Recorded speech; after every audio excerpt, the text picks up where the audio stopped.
Hello everybody, welcome to the 1st of March. Today is many things, but let's start off by saying today is the first day of autumn. We have left summer behind now. We are into a whole new season. Definitely feeling it already in Wellington. I noticed the mornings are really crisp and cool. Evenings are really cool. We're still getting up to be quite warmer in the daytime, about, 17, 20 degrees, which is nice. I actually don't mind the cool mornings. Yeah, I don't mind it. I actually really love autumn as well. So the other big thing about today is it was residency visa application day. I made it here. I remember making an update saying only 5 weeks, 4 days left until I can apply. And now today was the day I just finally got in. I don't want to drag on too much about the process, but it was a huge mess up on their website. It crashed within the first 5 minutes. I tried to get in multiple times. It didn't work. So eventually I just walked away because I was getting really frustrated and I didn't want to continue to go down that spiral of negativity. So I took a break, had some lunch. Around 1 p.m. I came back and tried to load the website again, and I got through. Eventually I was able to make my way through the online application process, which was okay. I had to take a brand new updated photo, which I'm glad that you don't have to take a professional photo. You can take it yourself. Just download an app on your phone and get the photo taken, and then you just attach it to your online application. So it's really been a simplified process for this residency visa. A lot of people were trying to access this website. I can't believe it crashed and they had so many issues. But eventually, after 40 minutes from launching at 10 a.m., they got the website up and running and were able to start letting people through to submit their application. So there we go. My name is in the lotto, so to speak. I have applied and I just have to wait till the end of March when they said they'll be processing all of these phase 2 applications. So they've already gone through phase 1 and I'm a part of the phase 2 group. Those of us on specific visas or those of us that make a certain amount per year. I'm just so grateful that I have been eligible for this process. I've just applied. I've paid my fee, which this is not cheap. Immigration in general is not cheap. I have no idea what immigration is like in Canada, but just now I spent $2,160 on this resident visa application. But anytime you apply for a visa, there's never any guarantee that you're going to get approved. So you're paying all that money and you'll never know. So the visa that I'm currently on, I spent like $1,200 on that one. The other 2 visas combined were like $2,000. It's not just the visa that you're paying for, it's also all the required documentation and immigration medicals. Like the medical alone cost me $525. I had to get that for one of my visas. Once you get a medical done, it's valid for like 36 months in New Zealand. So I was able to reuse those results for several visa applications, but I did have to spend $525 on that medical. Plus I had to get fingerprints taken, which took a lot of time and money as well, about $400 for that. I've spent heaps on immigration fees to stay in New Zealand, but to me, it's been worth it. And just spending,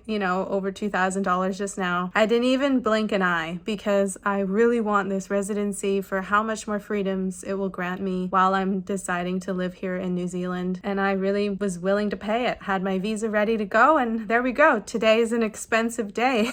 But that's okay because for the bigger purpose, it's all worth it. And the money part of it, I'm going to be fine. And I've already budgeted that. I knew this was going to be an expense and I've been preparing for it for some time now. It's finally here and it's sort of symbolic. I'm happy that I was able to get in on the 1st of March because that was the day I've been counting down to in my calendar. And I was gutted when I thought that I may not be able to apply today just because so many other people were trying to apply. But I made it in the end. Perseverance. I made it through and I was able to submit. So it's a really good feeling, like a weight off my shoulders that I've now submitted. And now we wait. I said earlier, unfortunately, they've decided not to process any of the applications. I think they're trying to do some sort of staged approach so it's a little bit more fair for people that can't apply today. So what we know now is all the applications will go into a hold until the 31st of March and then they'll start processing them. But this is all hypothetical. The government keeps changing their mind. They keep moving dates that they've previously announced. So for example, I talked a little bit about the border reopening plan. The government's already changed their mind and it's crazy. They just opened yesterday to New Zealand citizens and residents from Australia to come in and then they had to self-isolate for 7 days. They just announced yesterday that New Zealand citizens and residents from anywhere in the world can come home without even any self-isolation at home. So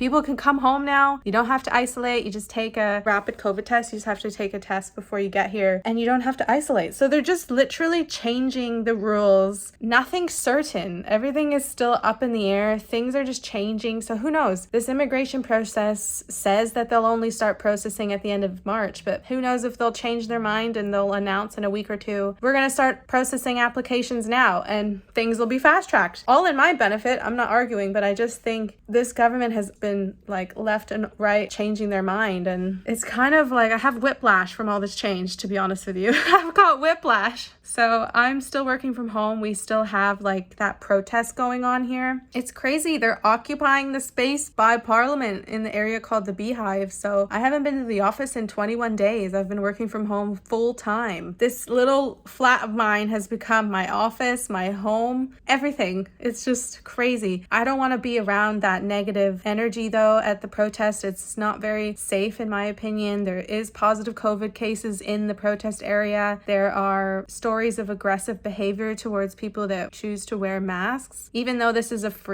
supposedly a freedom protest to advocate for freedom for people in New Zealand, and yet I have the freedom of choice to wear a mask and you're going to yell at me and berate me for my choice. That's just goes against everything that you say you're protesting for, in my opinion. It's just a little bit nuts. It's not something I want to be around, so I've chosen and I've had the ability to work from home, so that's been really nice and I've fully taken advantage of that. But it definitely makes things a little bit isolating, just in the sense where I'm always at home now, so I have to really push myself to get out there, still maintain relationships, be social. I go to the gym all the time. Everything is just kicking off right now. The energies around the world just seem to be a little bit crazy. I'm hopeful that I'll still get to achieve the things I want to achieve this year. Miracles are going to take place, guys, and I'm going to see my mom. I just feel in a bit of a shock that we're here already, and I think March will fly by quickly before we know it. I hope my next update in the next few weeks will be telling you guys that I'm a resident. How amazing. And then I'll be sharing my upcoming travel plans once they start to firm up. Everything just has to hinge on when I'll find out about my residency, and then I can start planning this fun, exciting, upcoming international travel, which is going to be so cool. And I can't wait to bring back international trips to this channel. If you didn't know, if you've only been watching my New Zealand vlogs, I have traveled extensively in my 30 years, and my whole shtick used to be sharing my trips, solo travel, any other kind of travel overseas. So I get to go back to that content, which is where my YouTube channel started. And now it's just evolved to what's it like living in New Zealand, which I also love sharing. I feel like I'm rambling.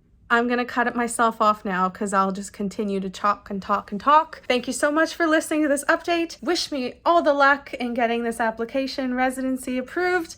I can't wait. I can't wait. Okay, take care. Think positively. Do something kind for someone today. And thank you for listening to this update. I'll see you in the next one. Bye.